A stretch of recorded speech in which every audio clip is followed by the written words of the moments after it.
prepared. 16 is the temperature right now in Memphis, 12 in Nashville, 18 in Atlanta, but it feels like the single digits from there. Nashville, Memphis feels like 12 in Montgomery. Tampa, Florida, you have a wind chill of 28 degrees, sitting below freezing at this hour. We also have those winter weather advisories up for parts of Georgia, South Carolina, and North Carolina. And you may be thinking, why? We're done with the precipitation. The sun is out. That is because of the concerns over the travel conditions and black ice. One of those cities in that advisory, Raleigh, North Carolina, and our Reynolds Wolf joins us live from there. And Reynolds, you know, as a meteorologist, you can appreciate the beauty of a bright sunshine morning after some snowfall, but it is a tough go in Raleigh this morning. Oh, you're right about it. It certainly is. What a contrast we've had from yesterday morning where conditions were kind of slick, but not as icy as they happen to be. Kind of a contrast like we have with the cobalt blue skies above and the snow and the ice that we have on the ground. Off in the distance to our south, rests Raleigh. It's North Carolina's second most populated city at 450,000 people, but all of them are dealing with the big chill. And other places like, say, well, at Chapel Hill, they certainly dealt with quite a bit of darkness. They had widespread power outages. You can see the video here. Everything pretty dark there at the campus and around the university. But I can tell you that Duke power crews are out. They're going to do everything they can to reestablish the services that people desperately need. So if you see them out on the roadways, give them plenty of room, a wide berth, so they can do their jobs. Well, let's do a bit of our jobs. Let's go right into the forecast and show you what we have. Right now in Raleigh, we have temperatures that are mainly into the lower teens. From our present location, about 12 degrees right here. But in terms of the snowfall that we had yesterday, just a shade under 6 inches of snowfall. 5.9 is what we had. That's basically more than we get really for the season. We got a long way to go before winter is over. Temperatures scattered across much of the Piedmont and all the way down to the coastal plain. They range in, well, some places you've got incredibly chilly conditions, but one thing it's a constant, everything below the freezing point for now. For now being the key phrase, because what we can anticipate is that sun to continue its rise higher in the sky, and the temperature is going to go up along with it. So all the snow, all the ice, like the snows of yesteryear, soon gone forever from this earth. Happy to get them out here. Maria, hard to believe that by the time we get into the weekend, we've got temperatures in the upper 50s, even some 60s out here. It's going to seem almost balmy, all things considered. Nice to see a little bit of a warm-up. A lot of people so happy to not only see, but feel that warmer air over the next couple of days, Maria. It is amazing. You know, it's charming early in the season to see some snow. At this point, we're kind of over the charm, right, of some southern snow. Along with that, where Reynolds is, you have the sunshine. We are not quite ready for that warm up yet. We still have some pretty low temperatures. So let's start there. Really incredible readings as you take a look at some beautiful chilly spots. Nashville, 14 degrees right now. Birmingham there in the upper right, 19. And beautiful Charleston, South Carolina. Gorgeous blue skies, 31 degrees. But take a look at this. We've got Tampa, Florida.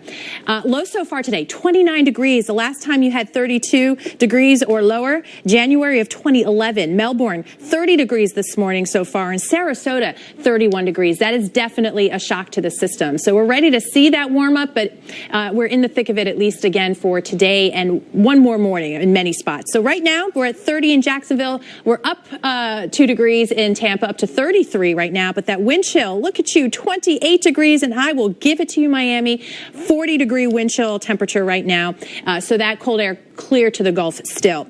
We're seeing changes, though, into the weekend, big changes, enough that we're going to see areas 15 to 25 degrees above the average across much of the eastern half of the country, clear on up through the Great Lakes and the upper Midwest. But today we're starting the hint of it, right? Above freezing from Atlanta to Nashville. Tomorrow, look at Amarillo, 70 degrees, your mid-70s as we get into Saturday, and back into the 60s from Tallahassee, New Orleans, and Jackson. And eventually we'll see some of those readings get close to Atlanta. Dallas, look at that forecast trend, but also notice the rain arriving on Sunday. We've got some storms to talk about. But first, there is that next storm, and we are talking about some wintry weather associated with it. Dr. Greg Postel is here with that side of it. It's going to bring some snow to places in the upper Midwest that haven't seen a lot of it this year. So that brings me to a little game I want to play.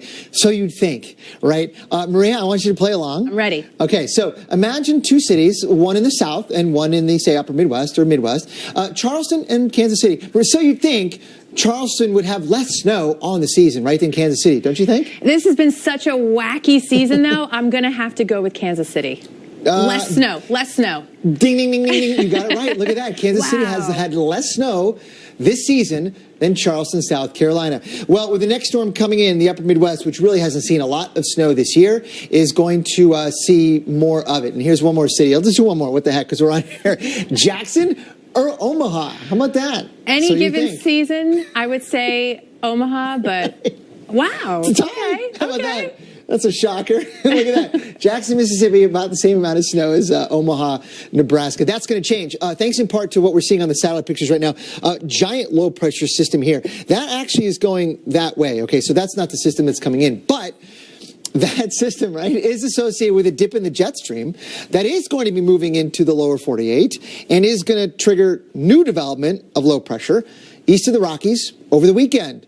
That new area of low pressure is going to move roughly from, say, the high plains of Colorado toward, probably toward Chicago, maybe a little north of Chicago, maybe southern Wisconsin. Now, on the northwest side of it, that's where the cold air is. We're going to see snow and significant snow, again, into places that really haven't seen a whole lot of snow this year. So it's going to add to some of the seasonal deficits we've seen in that region. Sunday, for example, you'll see that really from Denver, North Platte, central Minnesota. Minnie is kind of on the edge, but we'll see some significant snow there. But we'll also be watching for an area possibility of some freezing rain. I-80 on north in Iowa, maybe southern Wisconsin, Madison possibly early on Sunday, a little freezing rain as some warmer air tries to work its way northward. And that warmer air will probably get to some of those places, and I don't think we're going to see a ton of freezing rain. It's going to be more of a snowy thing and a mixture of snow on Monday, which could be quite a bit. Maria, I'm going to send it over to you to talk about the rainy side, the warm side of the system. Yes, warm. Thank you. Isn't it amazing? We've got rain all the way up to Detroit with this one, but there's a big change after all these northerly winds. As we get into the weekend, we get that southerly flow, that Gulf of Mexico supplying that moisture so that by Sunday, we have thunderstorms in areas that are still in the deep chill. Remember Dallas at 19. We're talking about thunderstorms for you by Sunday. Into Monday, that pushes into the Tennessee Valley and yes, green all the way into western New York and the upper Midwest. St. Louis for you, you're out of the deep freeze. Rain arrives as early as Sunday night. Now Boston, you're right on the edge, but mid-40s.